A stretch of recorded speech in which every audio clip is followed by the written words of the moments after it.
Ela é pedagoga, pós-graduada em gestão pública, cristã, mãe de 3 meninos e casada. Coordenou o projeto social do Residencial Bela Vista, Centro Pop e o serviço de acolhimento institucional para crianças e adolescentes que tiveram seus direitos violados. Faz trabalho voluntário com pessoas que sofrem com dependência química. É conservadora e está candidata a deputada federal pelo PSD. Nós vamos conversar com a dona Leinha Oliveira. Leinha, seja bem-vinda ao TV Ágape. E, para início de conversa, vamos falar das suas propostas para a deputada federal. Por que a senhora resolveu colocar o seu nome em apreciação para a comunidade maranhense? Antes de eu começar a falar das minhas propostas, eu quero agradecer a oportunidade, Zezinho, o espaço para a gente estar falando e de alguma forma nos tornar conhecida. Bem, em 2020 eu fui candidata a prefeita de Bacabal, decidi me posicionar de forma direta nesse lugar de influência, a política, porque tenho causas, eu defendo causas, eu me familiarizei em alguns trabalhos sociais que eu fiz e de alguma forma você se limita, Você não pode fazer tudo o que você deseja pelas pessoas que estão à margem. Então, através da política, eu entendo que você consegue ampliar e consegue alcançar um número maior de pessoas. Foi por essa razão que eu coloquei o meu nome à disposição da política partidária, de me candidatar a esse cargo na minha cidade. E agora, como deputada, ampliando mais a minha visão de alguma forma querer estar lá para fazer pelo meu estado, ser um agente de transformação e ter essa certeza que eu estou fazendo parte de alguma forma nas melhorias do meu estado, na vida das pessoas. Por essa razão eu coloquei meu nome para deputada federal. Isso, então eu acho que essa sua militância no trabalho, nos serviços sociais, fez você ver que os partidos políticos continuam sendo a forma de organização superior da sociedade. Sim. É através de lá que realmente consegue interferir de forma mais clara nas questões sociais. E uma das suas bandeiras é a defesa da família. Como é que a senhora avalia a situação da família maranhense hoje? O que está precisando, o que está faltando para que as pessoas as famílias sejam mais equilibradas? A família, ela é a maior instituição que nós temos na Terra. E ela, enquanto fragilizada, todos os seus membros também são fragilizados. Então, a falta de emprego e renda, a falta de acessibilidade na educação, é um problema cultural. Nós temos visto muitas crianças sendo reflexo de uma vida muito difícil que os pais tiveram e, infelizmente, as políticas públicas elas não alcançam boa parte da população. Então, isso é trágico.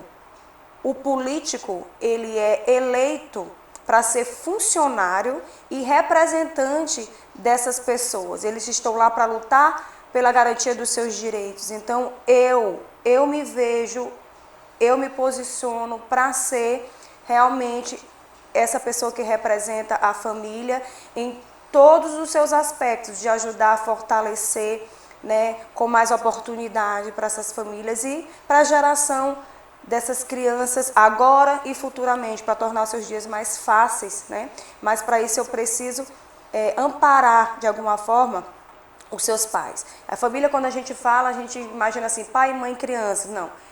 Engloba a mulher, engloba o homem, o idoso, a criança e o adolescente, a criança com uma deficiência, crianças com transtornos. Existem políticas públicas voltadas para todo esse público. E essa é uma das minhas maiores causas, a família englobando todos os aspectos. Ok. A sua candidatura, ela representa muitas mulheres bacabalenses, Mulheres mesmo que pensam diferente ideologicamente da senhora. E eu recebi uma mensagem, quando souberam que a gente ia gravar com a senhora, estou tocando um assunto delicado que eu acho necessário. É a violência da mulher na política. Recentemente a gente viu um blogueiro fazer um artigo onde ele associava o percentual que a lei eleitoral garante para todas as mulheres a candidaturas laranjas. Como é que a senhora avalia essa afirmação e além de citar o seu nome como uma dessas possíveis candidaturas laranjas. Como é que a senhora considera isso uma violência política? Sim, eu até me posicionei, né? Eu fiz um vídeo como direito de resposta. Eu nunca, pelo pouco tempo que eu estou na política, ninguém viu ou vai ver eu denegrir na imagem de ninguém, falando mal de ninguém, porque eu acho que não é por aí. A gente tem que falar da gente, a gente não pode perder tempo falando do outro, né? Porque o seu comportamento, o seu caráter fala por si só. Então, existe essa lei, né, contra a violência, né, da mulher na política, e eu me sinto amparada por ela. Não significa que eu, por ser mulher, não posso me candidatar ou sempre vai ser laranja. Existem sim, né, em todos os partidos, essa cota, o coeficiente que precisa, né, existir. Algumas mulheres se prestam a esse papel, mas eu não sou. Certo. Eu não sou desse perfil. Eu estou lutando desde 2020, como eu falei, nessa direito de resposta, uma luta desleal, nós sabemos que é desleal, pela oportunidade, pela credibilidade, mas eu estou na luta e eu estou entrando, lutando para ganhar, porque eu tenho sim um objetivo de entrar, de ocupar, representar as mulheres, representar as mães, representar a família no contexto geral.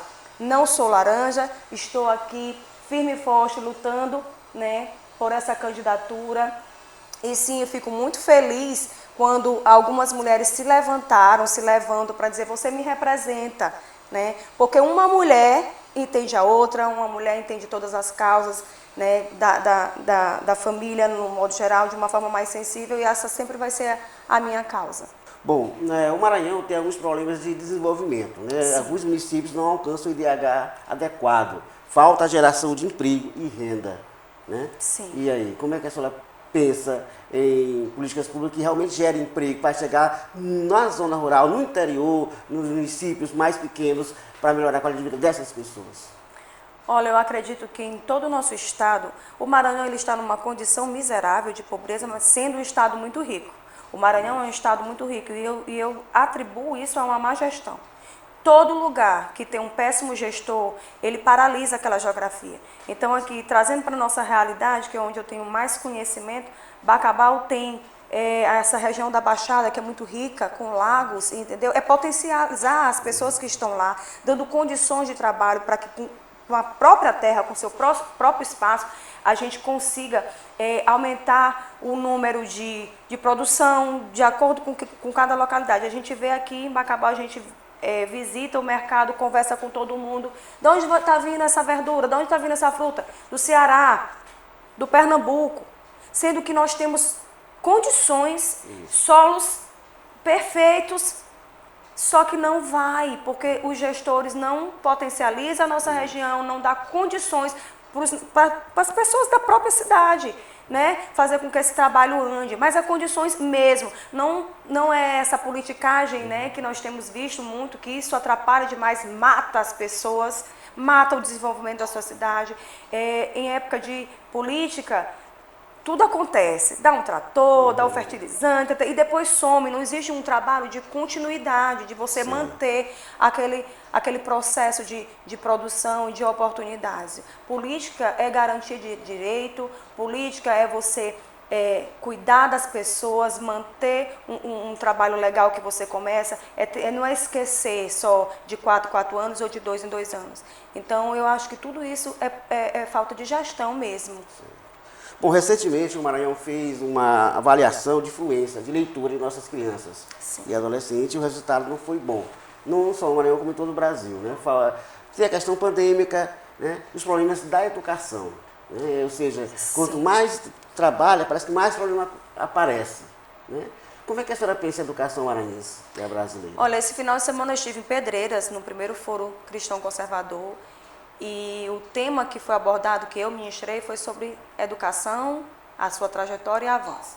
Então, trazendo para a nossa realidade hoje, para o momento atual, a pandemia, ela desencadeou realmente muitos problemas e muitos atrasos. Inclusive, dentro da minha casa, eu diagnostiquei, assim, eu observei, e a gente está fechando diagnóstico, que o meu filho do meio possivelmente tem TDAH. Sim. E assim, eu só pude observar agora na alfabetização.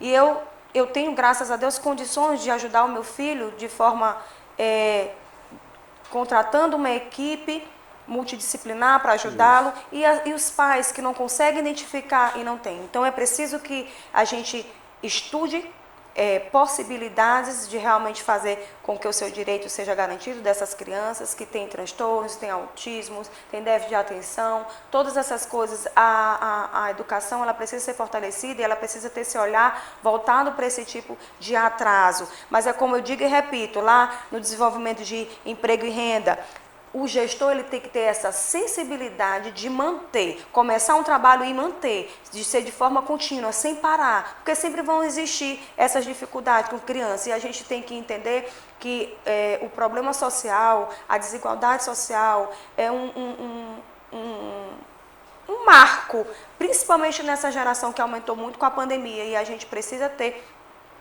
esse olhar voltado para desigualdades sociais. Um tem oportunidade, outro não tem, aulas remotas, uns alunos tinham como fazer a aula através do online, outros não tiveram, e tudo isso complicou, tudo isso foi motivo de atraso, e assim a educação ela precisa correr, ela precisa ter estratégias para fazer com que as crianças melhorem na alfabetização, porque é o início de tudo, a alfabetização é a base, e nós precisamos ter esse olhar voltado para fortalecer essas crianças, independente da sua desigualdade social, mas dando condições para essas famílias, para que as crianças não fiquem muito atrasadas.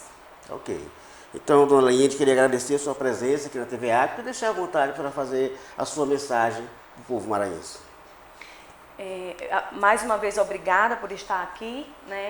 A partir do dia 16 a gente começa a campanha para valer, e é uma honra estar nesse tempo lutando por causas tão nobres, porque pessoas sempre vai ser investimento, pessoas sempre vai ser uma causa nobre, tudo que está referente às pessoas, às famílias, às dificuldades, é uma causa nobre a se levantar. Então eu me levanto hoje para ser candidata a deputada federal, mas vocês que estão aí me assistindo em casa, vocês podem se levantar também como voz, de alguma forma apoiando. Não tem nada a ver com Leinha Oliveira, tem a ver com causas que eu defendo, princípios, valores, e é isso, a gente tem que eleger pessoas que defendem as mesmas causas e que vai lhe representar de forma muito bem e efetiva na Câmara Federal.